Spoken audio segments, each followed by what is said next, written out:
అందరికీ నా నమస్కారాలండి. థర్డ్ క్లాస్ టెక్స్ట్ బుక్ ఏదైతే ఉందో బ్లోజమ్స్ వర్క్ బుక్ కొత్తది. అందులో వర్క్షీట్ 1.4లో అంటే మీకు పేజ్ నెంబర్ 4లో ఆల్ఫాబెటికల్ ఆర్డర్ ఉంటుంది. ఆ తర్వాత వర్క్షీట్ 1.6 కూడా మనం చూద్దాం. అందులో మనం వచ్చేసి ఏం చేస్తామంటే ఒక సెంటెన్స్‌లో వర్డ్ ఆర్డర్ అనేది ఎలా ఉంటుందనేది చూద్దాం. ఆల్ఫాబెటికల్ ఆర్డర్ మీ అందరికీ బానే వచ్చుంటుంది. ఎందుకంటే గత క్లాసులన్నీ కూడా మనం చూడడం జరిగింది. వీటిలో కూడా మీరు చూసే ఉంటారు. జస్ట్ సింపుల్‌గా ఏందంటే కొన్ని ఒక నిమిషంలో చెప్పేసుకుందాం.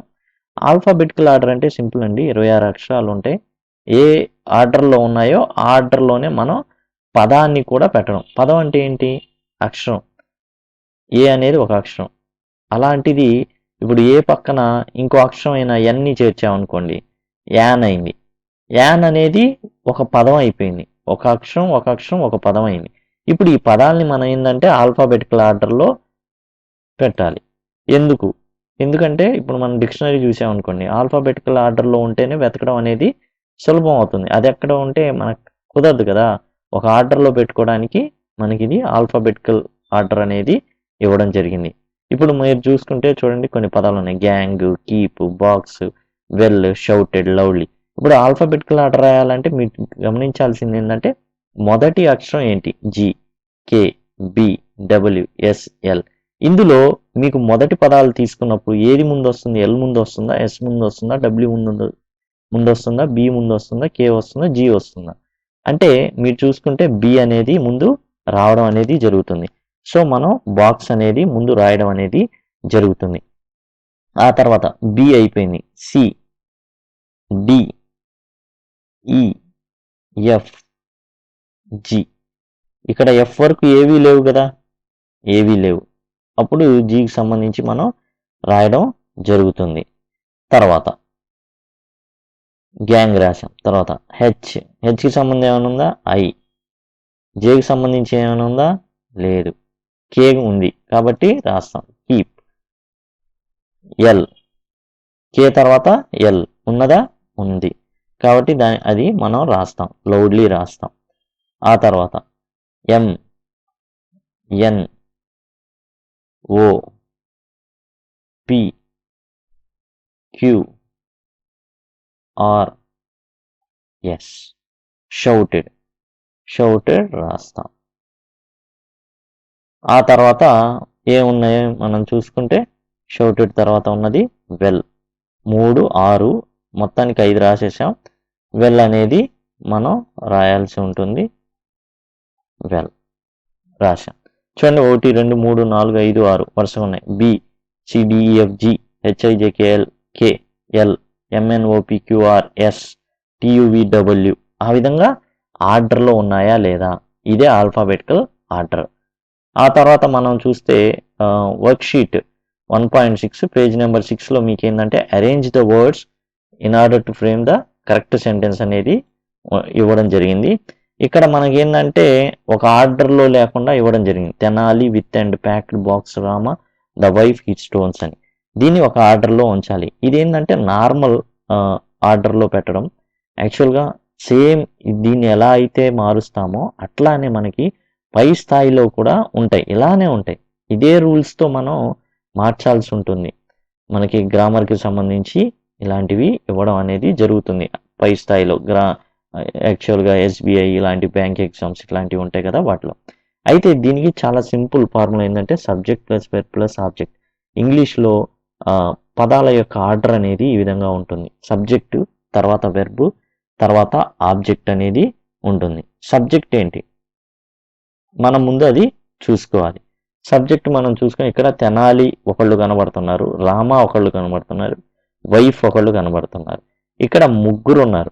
ఇక్కడ ఎప్పుడైనా కానీ మనకి నౌన్ కనబడినప్పుడు వీలుంటే అది సబ్జెక్ట్లో ఉంటుంది, లేకపోతే అది ఆబ్జెక్ట్లో ఉంటుంది. ఓకే, అట్లా ఉందా అనేది మనం చూసుకోవాలి. ఎప్పుడైనా కానీ మనకి ప్రిపోజిషన్ ఉంటే దానికి ఏంటంటే తోక అనేది ఒకటి ఉంటుంది అనేది అర్థమైపోతుంది. కాబట్టి అది విత్ తర్వాత దానికి విత్ బాక్సా, విత్ ప్యాక్డ్ బాక్సా, విత్ స్టోన్సా అనేది మనం తేల్చాల్సి ఉంటుంది. ఇప్పుడు ముందు సబ్జెక్ట్ తేల్చాలి. అంటే నౌన్ అనేవి సబ్జెక్టుగా ఆబ్జెక్ట్గా అవడానికి అవకాశాలు ఉంటాయి. ఇక్కడ మీరు గమనించండి జాగ్రత్తగా, సబ్జెక్టు తర్వాత వెర్బు తర్వాత ఆబ్జెక్ట్. సబ్జెక్ట్కిను ఆబ్జెక్ట్కి మధ్య ఈ ఆబ్జెక్ట్ ఒక్కటే కాదు, అదర్ వర్డ్స్ కూడా, తోకలు కూడా ఉంటాయి అన్నమాట. కొందరికి కొన్నిట్లో ఆబ్జెక్ట్ ఉండదు. సార్ ఎట్లా అంటే ఇప్పుడు చూడండి, Rama killed Ravana. Rama subject, killed verb, Ravana object. ఇప్పుడు ప్రతిదానికి ఆబ్జెక్ట్ ఉండాల్సిన అవసరం లేదు. కర్త, క్రియ, కర్మ.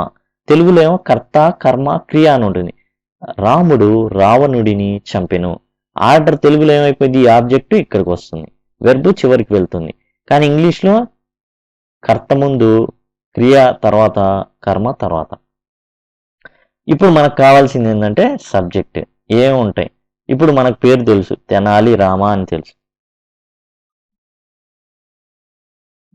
పేరు తెలుసు. తెనాలి రామ అనేది పేరు మనకు ఐడియా ఉంది కదా, తెనాలి రామకృష్ణుడు, తెనాలి రామ. ఇప్పుడు వైఫ్ అనే క్యారెక్టర్ కూడా ఉంది. ఇప్పుడు Tenali Rama and his wife అని వస్తుందా, లేకపోతే Tenali Rama packed his wife in box అని వస్తుందా?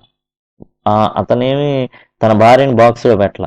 కాబట్టి ఇప్పుడు రెండు నౌన్స్ని కలపాలంటే మధ్యలో ఎండ్ వస్తుంది, హిజ్ వైఫ్, అంతే కదా, అతని భార్య అనాలి.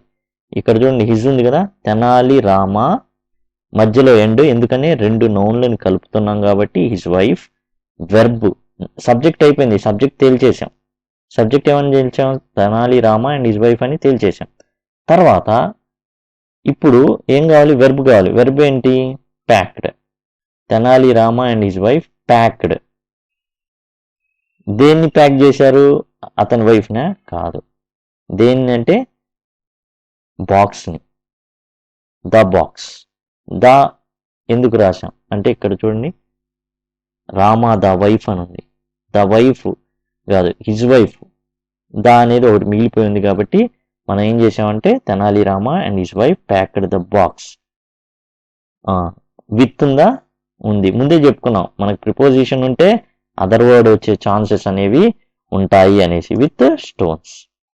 ఇక్కడ మనం చూసుకుంటే Tenali Rama and his wife ఏమో ఇంతవరకు సబ్జెక్ట్ కిందకి వస్తుంది, ప్యాక్డ్ ఒక్కటేమో ఏమొస్తుంది, వెర్బ్ కింద వస్తుంది. ఆ తర్వాత ద బాక్స్ ఉంది ఏదైతే ఉందో అది ఆబ్జెక్ట్ కింద, packed the box with stones, చివరిలో full stop. Tenali Rama and his wife packed the box with stones, ఈ విధంగా రావడం జరుగుతుంది. ఇక్కడ కూడా అంతే, the thieves the some time rush well after to, ఈ విధంగా ఉంది. జనరల్గా మనం సబ్జెక్ట్, వెర్బ్, ఆబ్జెక్ట్. సబ్జెక్ట్ ఎవరని తెలుస్తుంది, ద థీవ్స్ అని తెలుస్తుంది కాబట్టి రాస్తాం ద థీవ్స్. ఏం చేశారు థీవ్స్, ఏం చేశారు, దొంగతనం చేశారా? రష్డ్ అనే వెర్బ్ ఉంది, ఎలా తెలిసింది వెర్బ్ అని, ఈడి ఉంది కాబట్టి తెలిసింది. ద థీవ్స్ రష్డ్, ఎక్కడికి, రష్డ్ తర్వాత టు వస్తుంది, బావి దగ్గరకంట, ద వెల్, ద వెల్.